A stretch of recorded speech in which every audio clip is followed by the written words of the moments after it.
Greetings and welcome to Small Business Power. We're the show that is all about helping you to understand the different ways that small businesses can make a difference in our world.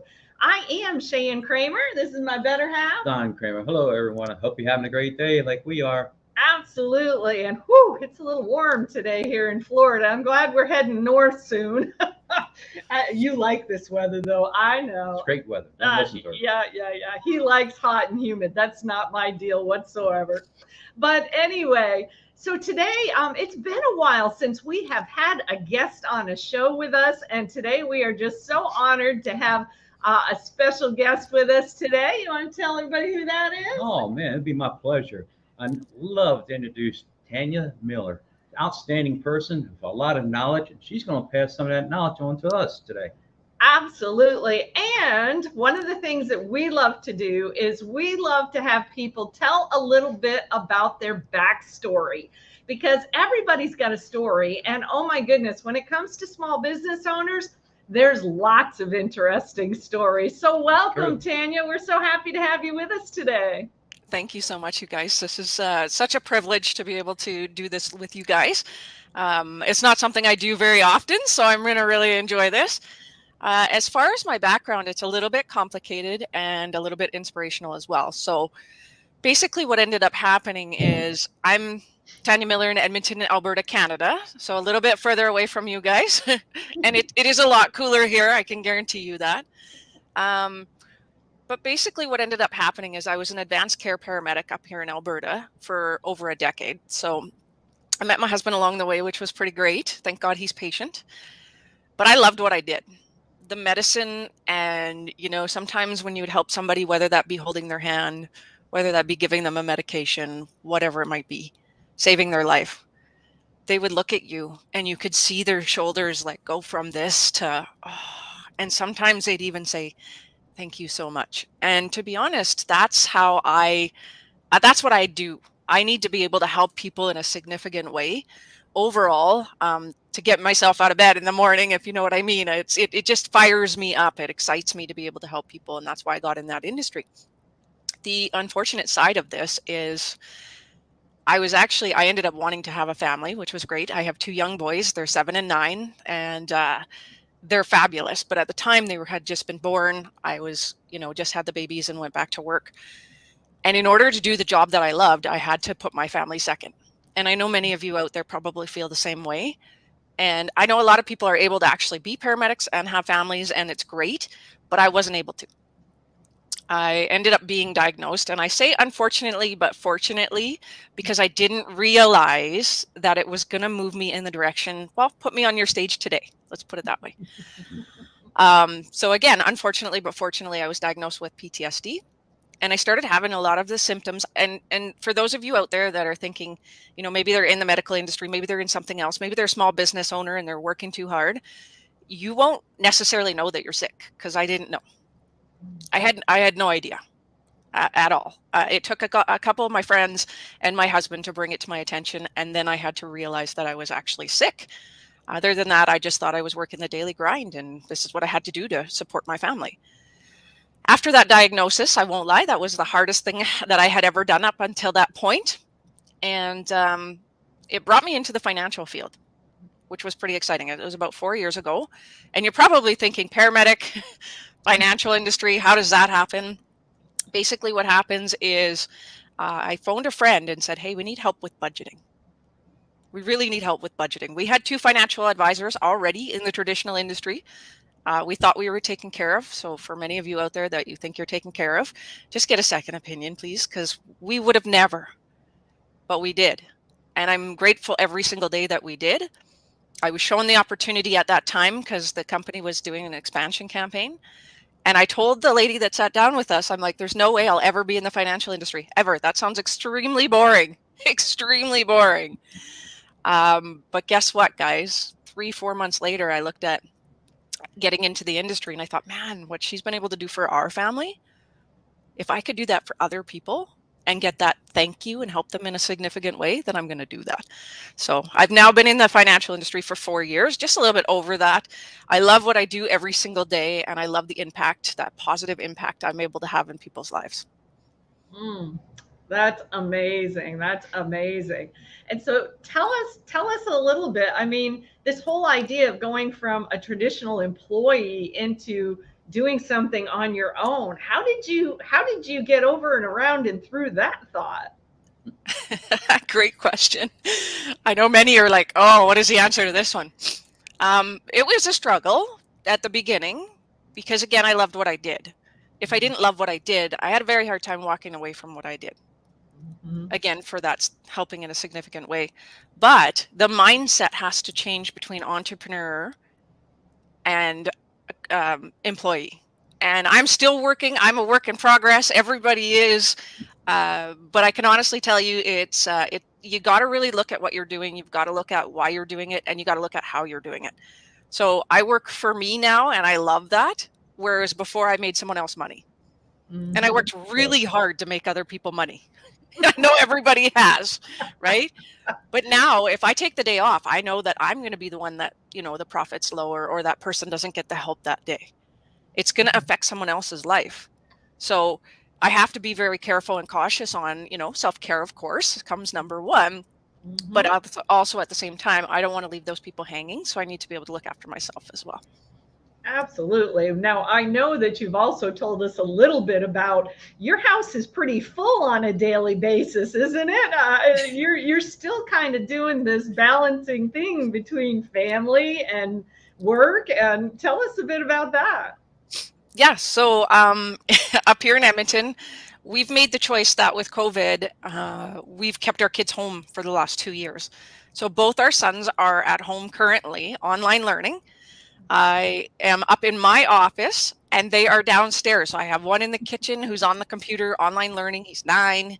The other one is sitting next to my husband, who's also working from home right now. And they're both on computers sitting next to each other in the living room as well. So we've had our house packed full of fun for the last 2 years. We can't wait till they go back to school just for them too. But yeah, it's definitely a juggling thing. But the best part is I get to jump down on my lunch break and I can make lunch or I can have lunch with them. We can have Mm. a recess together as well. We can go out in the backyard, jump on the trampoline and stuff when the snow's gone. But those are the things that I know you guys are laughing because you're out there in somewhere hot, but those are the things that I get to do that I never would have been able to do. That's amazing. That's I amazing. understand. And I can So, honestly tell you the other part is that my we've had some tragedy in our family in the last couple of years as well. And by being a business owner, I have that flexibility to be there for my mom through the last 2 years, which as an employee, there's no way I would have gotten time off to be there for my mom. Mhm. yes, yes. And that is a beautiful thing. Even though I know you're a hardworking lady, I know that, you're able to put a little more focus on your family when it is needed, and that's such a beautiful thing for sure. So tell us how in your mind is tell us a little bit about what you are doing now. You said financial advisor, but how does that relate to where you've been? I mean, tell us the connections that you've been able to make between how you used to be a paramedic and now you're possibly saving people in a different way. Yeah, so she's digging for my mission. Thank you so much for that. So, what my mission is, and it's a big one, just so you guys know, there's no small goal ever, but there are baby steps every single day.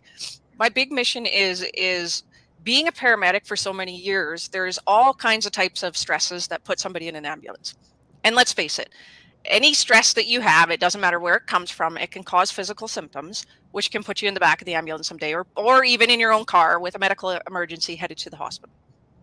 So I've had this analogy, if you will, that I'm going to save everybody because I saved myself. And the big thing is when I was chatting with some of my patients, I know there's many levels of stress, but one particular one that kept coming up is finances.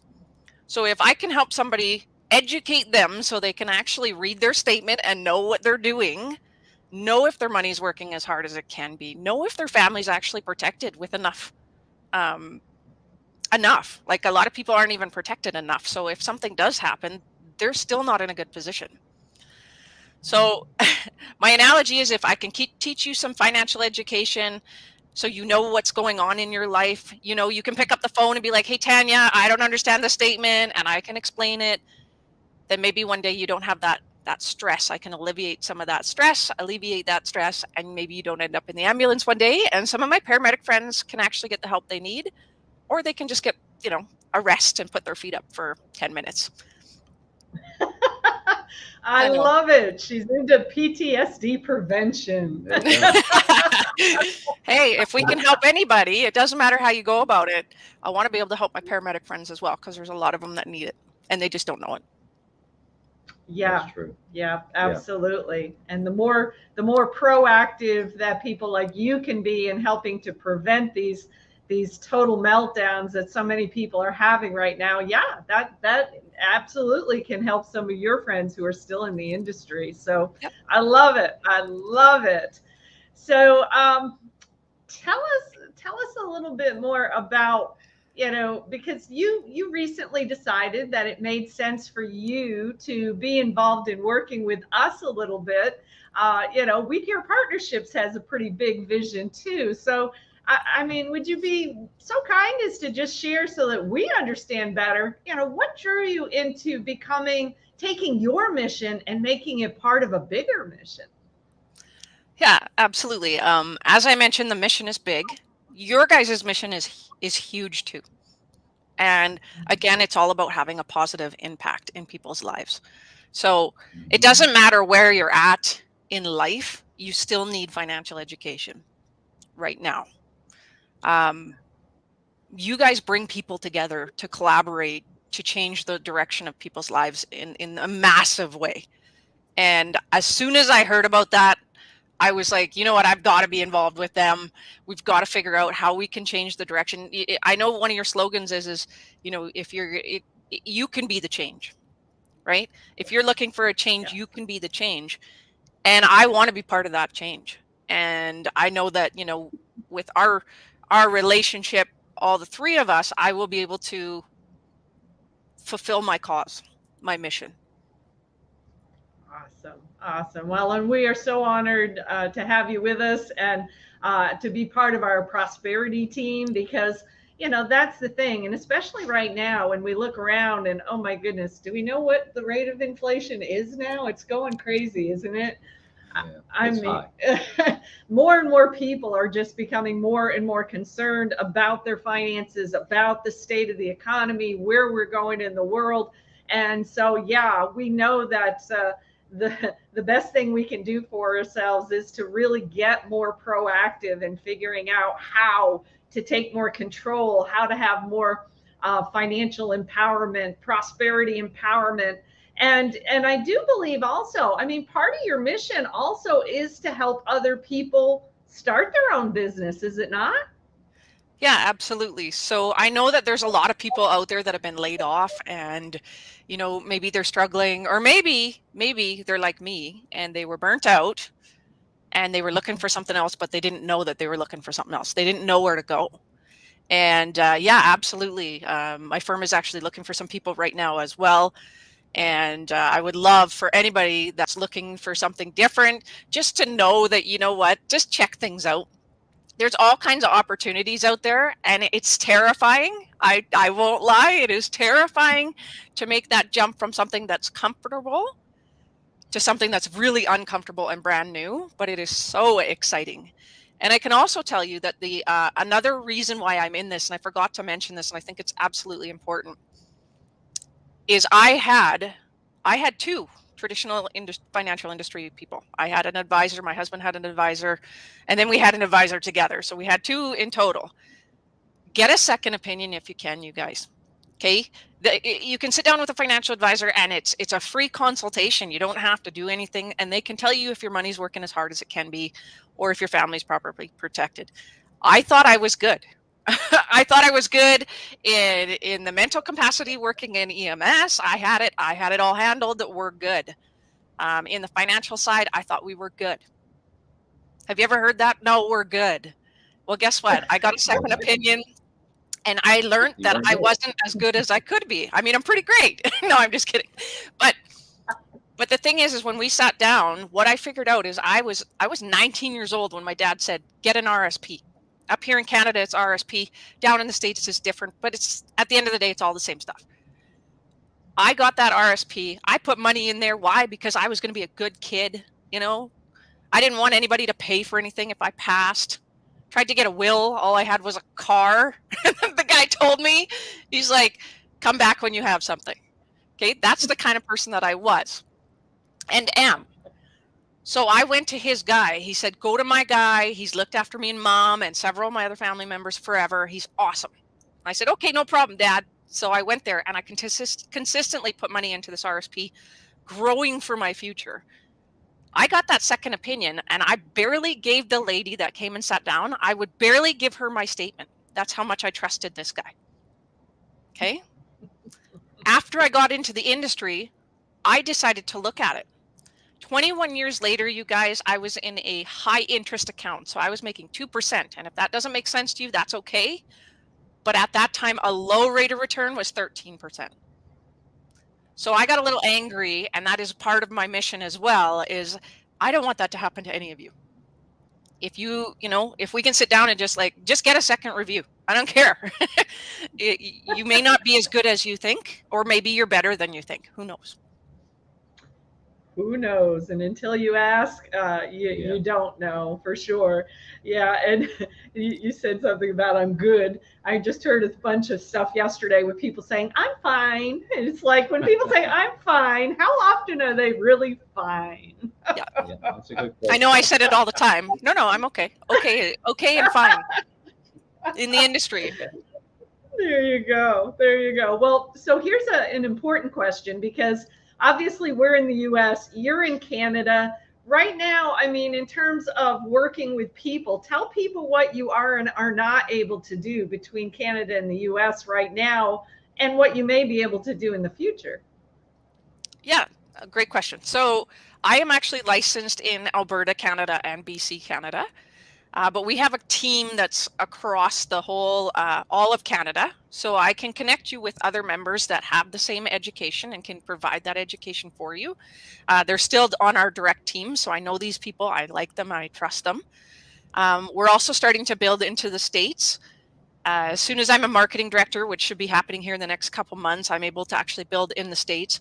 And because I'm not licensed in the States, I can connect you with someone up in the States, and they can look after you as well. But you can still be connected to me, which is awesome. Yeah, absolutely. Absolutely. So that is amazing. So we will keep that in mind, that as you go forward, that you will be able to help other people in the States as well as in Canada who want to explore entrepreneurial opportunities. Absolutely. So that's important for everybody to know. Well, dear, do you have any final questions for Ms. Tanya? Oh, yes, I do. Very important. How can people get in touch with you? Oh, Dawn, you've got the hard one. Actually, you know what? I'll throw everything in the chat. I'll throw my phone number. I'm a pretty laid back person, so I think it's pretty important to be able to get a hold of me.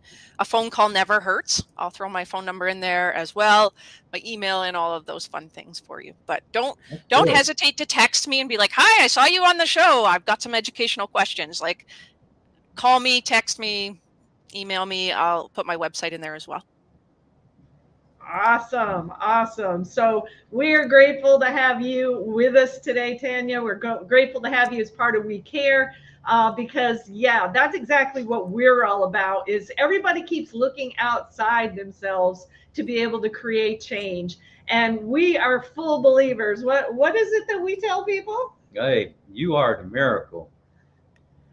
Absolutely. And we are the change that we are all looking for.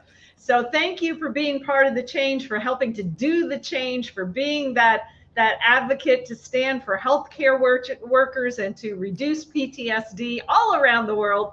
And we thank you so much for being with us here today, Tanya. Thank you so much for having me, you guys. All right. All right. Well, thank you all for listening in today, and thank you for hanging with Small Business Power. We will be back next week. And in the meantime, think about it. How can you be in business, and how can you be part of the change that the world is looking for today?